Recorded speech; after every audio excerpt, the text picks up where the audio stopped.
हर जोर जुल्म के टक्कर में संघर्ष हमारा नारा है।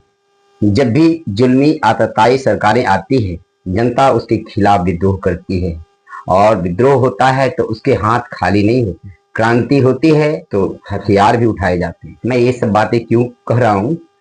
अभी भरत तिवारी नामक एक व्यक्ति ने, जो जनता की समस्याओं के लिए लगातार लड़ रहा था और जिसके लिए भ्रष्ट सरकारी तंत्र, जो तकरीबन 1400 करोड़ का घोटाला कर चुका था, उसने उसको इतना ज्यादा परेशान किया कि उसने हथियार उठा ली।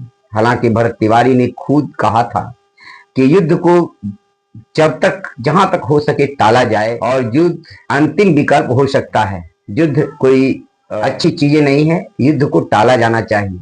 जब सारे दरवाजे बंद हो तब अंतिम विकल्प युद्ध होता है।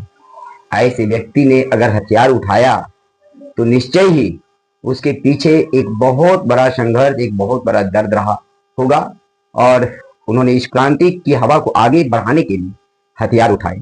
बहुत बड़ी संख्या में लोग भरत तिवारी के द्वारा हथियार उठाए जाने को गलत ठहरा रहे हैं और हथियार उठाने के कारण भरत तिवारी को अपराधी बता रहे हैं। आज मैं साबित करूंगा, पुलिस के ऊपर हथियार उठाना हमेशा अपराध नहीं होता। क्रांतिकारी और अपराधी में एक अंतर होता है। अपराधी चोरी, डकैती, हत्या, राहजनी, बलात्कार, इन सब कामों के लिए हथियार उठाते हैं और समाज में दहशत फैलाते हैं, जबकि क्रांतिकारी इन सभी समस्याओं से निजात दिलाने के लिए, सरकार के भ्रष्ट तंत्र और भ्रष्ट सिस्टम को समाप्त करने के लिए हथियार उठाता है और इसे जायज ठहराया गया है। हमारे प्रभु श्री राम और श्री कृष्ण ने भी इसको सही कहा है। भगवान श्री राम ने बाली की हत्या क्यों की? रावण की हत्या क्यों की? सीता का हरण करने के लिए? जी नहीं। बाली ने तो राम की पत्नी का हरण भी नहीं किया था, फिर भी उनकी हत्या उन्होंने क्यों की? भरत तिवारी ने तो किसी की हत्या भी नहीं की, इसलिए की क्योंकि वो एक अधर्मी और कुकर्मी था। कुल मिलाकर के अगर राजा अधर्मी, कुकर्मी, पापी, अन्यायी, अत्याचारी हो तो ऐसे राजा को मारने में कोई अपराध नहीं होता। भगवान श्री कृष्ण ने भी तो अपने ही मामा कंस की हत्या की थी। क्या वो भी अपराधी थे? उन्होंने किसी सैनिक को नहीं मारा था, किसी के ऊपर बंदूक नहीं ताना था, उसकी हत्या की। तो क्या कृष्ण हत्यारे थे? क्या राम हत्यारे थे? और इतना ही नहीं, भगत सिंह ने भी हथियार उठाया और लाला लाजपत राय के हत्यारे सैंडर्स को गोलियों से भून डाला। भगत सिंह भरत तिवारी की तरह अकेला नहीं था, उसके साथ बहुत सारे लोग थे।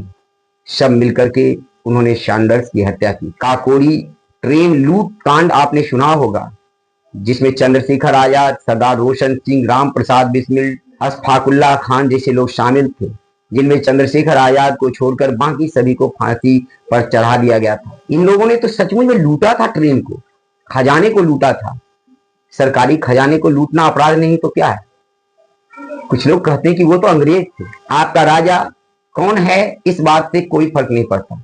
आपका राजा न्यायी है या अन्यायी है, आपका राजा धर्मात्मा है या पापात्मा है, ये मैटर रखता है।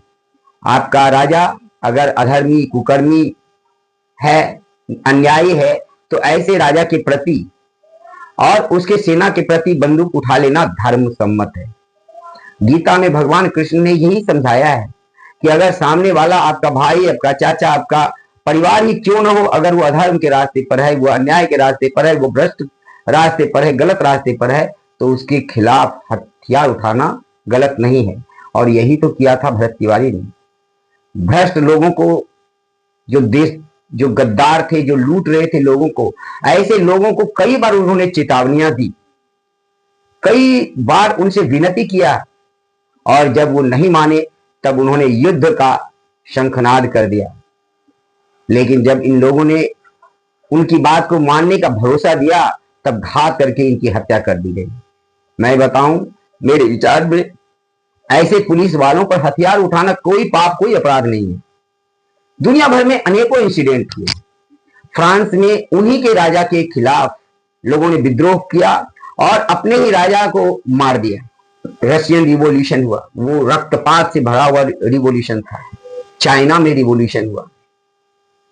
ये सब क्रांति में हथियार यूज नहीं किए गए थे क्या? और क्या उस देश, वहां पर जो सरकारें थी वह वैदेशिक सरकारें थी, विदेशी थी, अंग्रेज थे क्या? नहीं।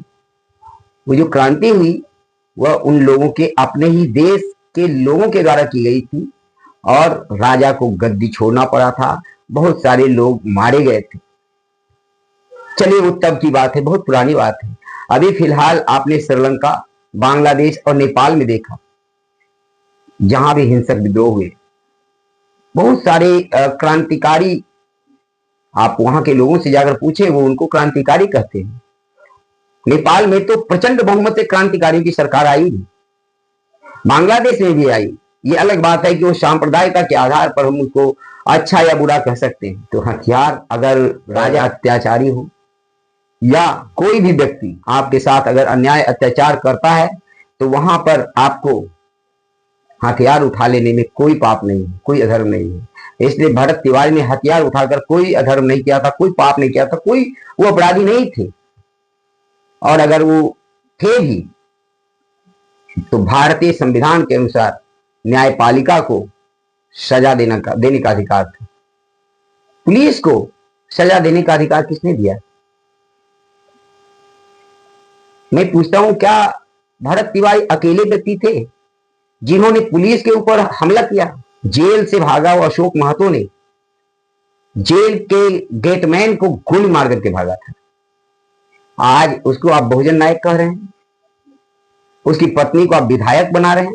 कितने हत्याकांड के आरोपी समाज में हैं। नक्सली जो अक्सर पुलिस वालों की हत्या करते थे। मुझे याद है मध्य प्रदेश के दंतेवाड़ा जिला में वहां के पूर्व मुख्यमंत्री और मंत्रिमंडल के विरोधी दल के कांग्रेस पार्टी के अनेक नेता, जिसमें अजीत जोगी भी शामिल थे, उनकी हत्या कर दी गई। कितने नक्सलियों को आपने गिरफ्तार करके फांसी दी आज तक, बताइए। इसके उलट जब वो सरेंडर करते हैं तो उन्हें आप पैसे देते हैं, उन्हें सम्मान पूर्वक जीने का अधिकार दिया जाता है। भरत तिवारी ने ऐसा कुछ नहीं किया था। मैं एक बार फिर कहूंगा कि अगर राजा अन्यायी, अधर्मी, अत्याचारी, अन्यायी हो तो ऐसे राजा के खिलाफ हथियार उठाना किसी भी तौर पर गलत नहीं है। उसे युद्ध माना जाना चाहिए, उसे क्रांति माना जाना चाहिए। इस तरह से भरत तिवारी एक क्रांतिकारी था और उन्होंने क्रांति का बिगुल बजाया था। हालांकि फिर भी उसने किसी एक चिड़िया तक की हत्या नहीं की। पुलिस वालों को खरोंच भी नहीं आने दिया। वह तो भगत सिंह की तरह अंधे, बहरे, गूंगे सिस्टम को जगाने के लिए, लोगों को जगाने के लिए हवाई फायरिंग सिर्फ की, जिससे किसी को क्षति नहीं होना था। ऐसे में जो लोग भरत तिवारी को अपराधी कहते हैं, उसके मुंह पर मुझे थूकने का मन करता है। जरूरत पड़ने के बाद सभी को अपने सम्मान के लिए, सम्मान पर जरूरत पड़े तो किसी भी तरह के संविधान, किसी भी तरह के कानून और किसी भी तरह के राजा को मत देखो।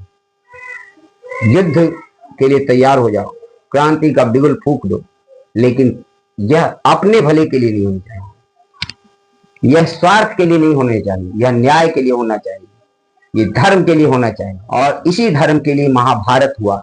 भगवान कृष्ण चाहते तो महाभारत को रोक सकते थे, लेकिन उन्होंने नहीं रोका। अर्जुन को कहा कि तुम युद्ध कर, क्योंकि यही तुम्हारा कर्म है। धन्यवाद। आप इस विषय में क्या सोचते हैं कमेंट बॉक्स में जरूर लिखें। मुझे आपके विचार का इंतजार है। आप हमें अपने विचार से अवगत कराएं। अगर ये वीडियो आपको अच्छा लगे तो इसको लाइक, सब्सक्राइब कर लें। लाइक करें, कमेंट करें और सब्सक्राइब करना ना भूलें। भरत तिवारी के पक्ष में मैं आवाज उठाता रहूंगा। उनको न्याय दिलाने तक ये आवाज उठती रहेगी।